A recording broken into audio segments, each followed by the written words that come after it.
Hey everybody, I do have a quick update about the giveaway. For those of you who don't care about the giveaway and just want to get straight into the video, just go down here and skip to the next chapter. I'm currently editing the video you're about to watch.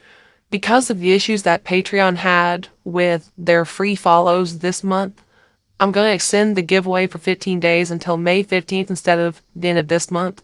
For some reason, anybody who tried to follow for free, they were getting errors and it just wasn't working, and that's just not fair to the people who were trying to follow.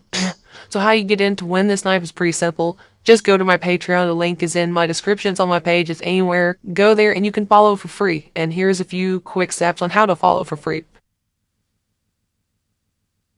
Now that this is fixed, go and try again. Those of you who were turned away, Patreon is one of my preferred places to post. It is free to follow. I post just as many free posts as I do paid, sometimes more. It just lets me share what I want to say without having to be filtered through the lens of social media and without having to rely upon an algorithm to hope that this one post is going to get to the people who actually care. So those of you who actually give enough of a crap to follow me and to find out about what I'm doing day to day, extra stuff about my projects, more content, just better quality everything all around, go to my Patreon, follow for free. If you want to throw a few bucks at me, that's great. You'll get longer videos, access to more pictures, even more posts. You'll get better deals on merch. Any way that you want to support me, I am grateful. I've also had people ask me about calendars. Calendars are sold out. I'm not going to be ordering anymore.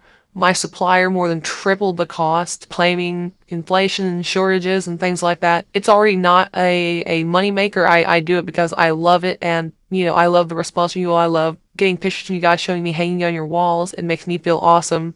I appreciate it. But at the price they're selling to me, be charging $90 to $100 per calendar, which is just stupid. I'm not going to do that.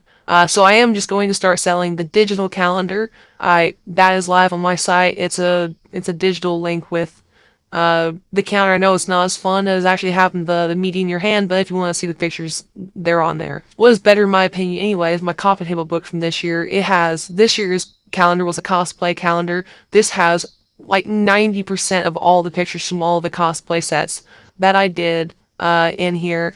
I did Red Sonja, Vampirella, Lilu from Fifth Element, Daphne from Scooby-Doo, Poison Ivy, Jean Grey, Jessica Rabbit, of course, Lady Dematasu, however you say it. I know she's not a redhead, but who cares? Tall. I did Mrs. Claus for Christmas. Some fun Pokemon, Team Rocket, Scarlet Witch, Wonder Woman, and just a fun little candle of me at the end. I have 17 copies left. Again, once this is sold out, it's out. This will not have a digital copy, so if you want this for your collection, now's the time to get it. All right, well, that's it. I'll let you get to the video now. Thanks for sticking with me through all that, and hope you enjoy the video. Thank you. Mwah. Bye.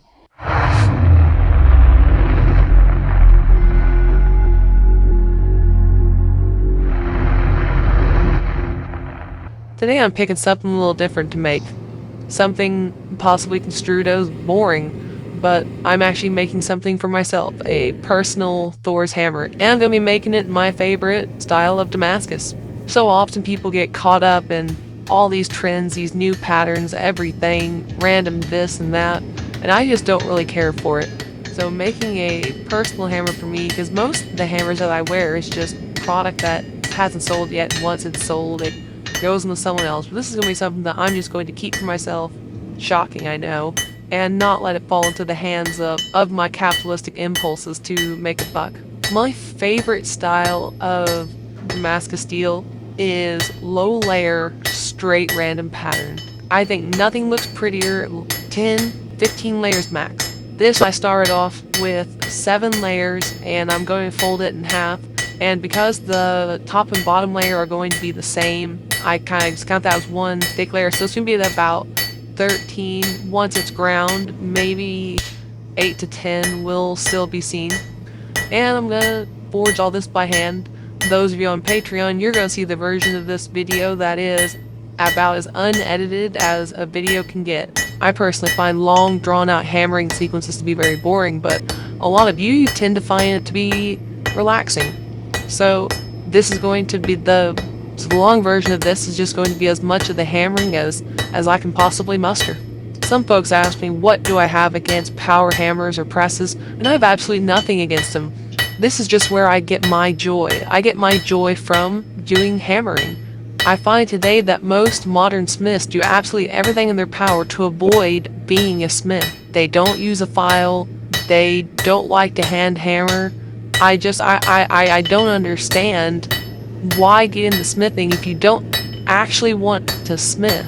Like, what other motivation is there? It could just be the idea of making a knife. That's fine. Call yourself a knife maker. Don't call yourself a smith. You're not smithing anything. You're making, you're not smithing. There is a big difference, but, to each their own. I generally don't spend too much time worrying about others. For me, the rhythmic drawing out of the steel, standing in front of the fire, hearing all the clings and clangs, watching the scale blow off, watching the color change, seeing this thing mold and shape before me over time and not just instantly. I guess it's like raising a kid. It's just, I become more attached to it. It's just not a piece I'm churning out to go to, the slaughter market. It's something intentional. It has love. It has care. I put time and effort into this thing. A lot of folks also wonder how long it actually takes to hand hammer. While the numbers vary, it is a lot longer than using a press or a power hammer, but it's not that much longer. Now, filming anything, that is what makes this take so long. Because this is for me and not actually making me cash, because Lord knows I don't make a dime off these videos, I made this over the course of 3 days and some spare time that I have during each of those days. Filming it, the amount of time it adds onto the creation process, holy crap, it is wild. So if I were just to sit down, forge this out and make it, I could have this whole thing start to finish made in 45 minutes. This took about 4.5 hours. Changing cameras, waiting for it to cool down, because a lot of people don't realize nicer high-end cameras, while they do have internal cooling, working in a blacksmith shop, close to spring, even though whenever I shot most of this, the leaves were still in the trees, it was still 75 outside, over 100 degrees in the shop. Cameras don't like that. Cameras shut down.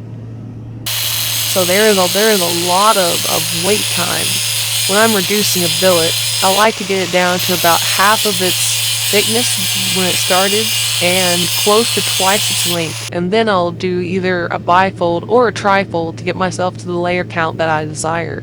This is made out of 2 non-blade steels that will etch and make nice colors, just so that way it makes it easier to forge under the hammer.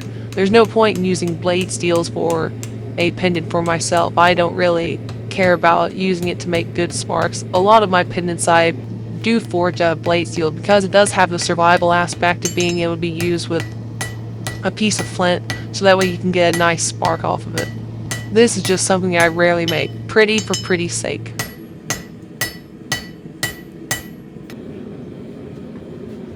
This is my favorite comment from last month, so I'm going to talk about this one. I love how just because I do other things that aren't bladesmithing, clearly this must not be working out. Even though my current wait time for blades is usually about 3 years because I'm so busy. But believe it or not, I can be a model. Yes, a real model that is booked through agencies and takes pictures for companies, showing off various outfits and products, and I can still be a skilled artisan. These things are not mutually exclusive. Just because you think one of these jobs is done by bimbos whose brains are devoid of all use and thought, doesn't mean that your thoughts are correct. I have 6 completely separate businesses that I run. Why? Because I enjoy doing them all, and all of them take different levels of skill and patience.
And that's it. Exactly how I want it to be. Big special thanks to all my Patreon subscribers. Every single one of you are the reason why I continue to do this. Everybody who's not a subscriber or a subscriber here on YouTube, you all should thank these people. They are the reason why I keep pushing out videos.